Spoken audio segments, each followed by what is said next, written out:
Linggo ngayon. Lunes. It's Monday. Ako maglalaba. Andrew, give me 100. 100 or 1K. That is not what she will get. Of course! I don't have money to buy that phone.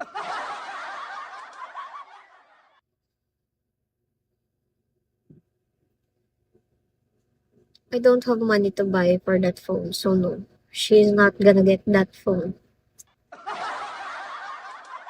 Not even in her dreams. Maybe, if someone gives something to her, maybe then she'll say thanks. But me giving her a phone like that, no.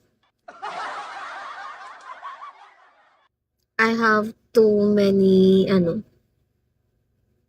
problems on my plate. So, can I have the 100? I know you'll give me the 100 because you're very much generous. I hope I can reach my quota, no, so I can buy them nice one. Thank you, Andrew. So I can buy them gifts. Thank you, Andrew. Wow. Thank you so much. So I can buy them gifts. But I don't know yet if I'm gonna buy them gifts. I have a lot of problems lately. My mom my mom got stroke. And my grandma is also a patient at the moment because of a lot of stress happening in the family. So yeah, basically, I have a lot on my plate right now. So it's okay. It will pass. It will pass. I will not buy gifts for Christmas. I'm not gonna buy any gifts for Christmas too. I'm just buying for my kids. But let's see. Let's see about that. Ang bait niya na. Bakit parang ayaw mo, Kuya JC? Ako lang to. BFF! Oh, Salve's here. BFF kong maganda na mahal na mahal.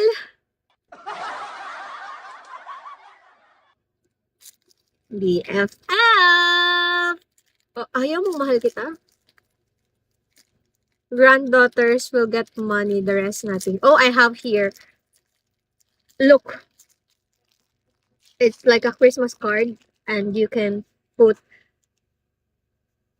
like money here or a little message. I'll just put 50 ganun. I'll just put 50 here, then I'll close it with something. They're gonna scratch it, then it's their Christmas present for me. Let's see about that. Ako, Kuya JC, hindi mo pa ako binabati. Bots, okay ka lang dyan? It's like a Christmas present, but it's nice, right? I think it's nice, so it's okay. It's okay to give. Thank you. William, hello. Hello, guys. Good evening. Thank you, ID number, for the follow. Thank you, William, for the follow. Thank you, guys, for the follow. Today, last day with the dog. Why? Why is this your last day with your dog? Why? Hindi tayo pwedeng magkita. Huwag mo ipilit.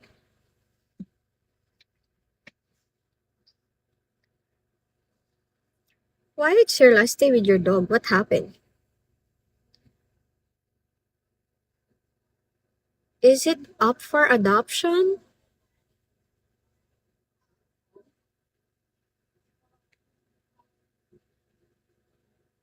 Is your dog up for adoption? Shout out from Ormoc Leyte. Hi, William! Shout out po sa'yo. Magandang gabi.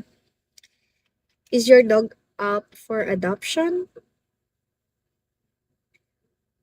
Why it is your last day with the dog? Because on Wednesday, the real daycare lady comes back. Oh.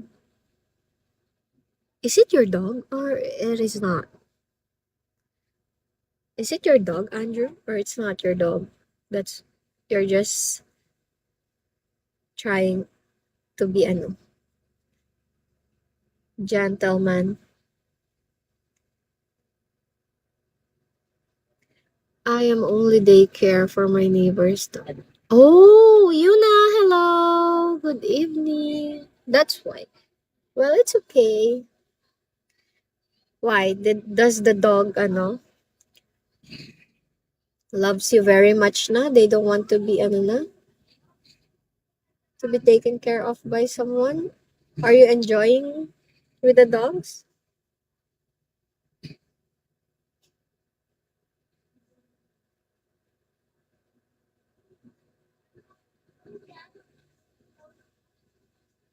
Single mom ka po, ma'am? Opo.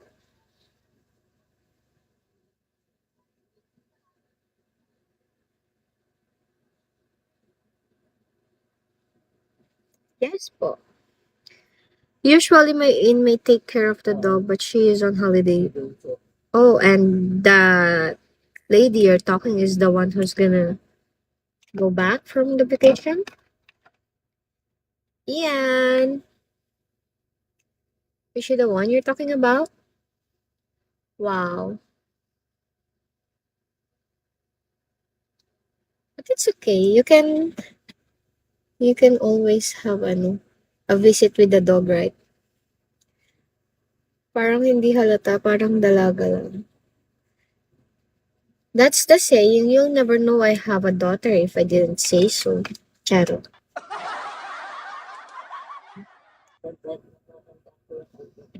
I will collect her the airport. Oh! Then have a safe trip to the airport and have fun with the dogs.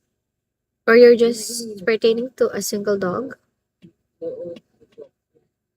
You're welcome, Andrew. Thank you too for the generosity. Always thank you.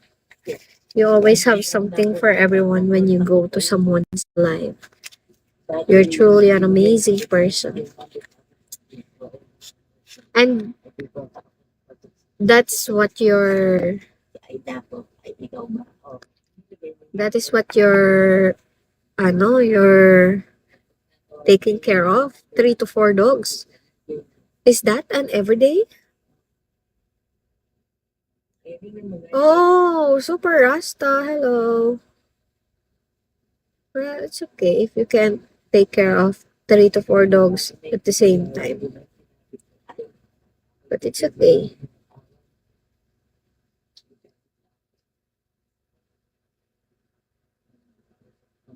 I'm trying to minimize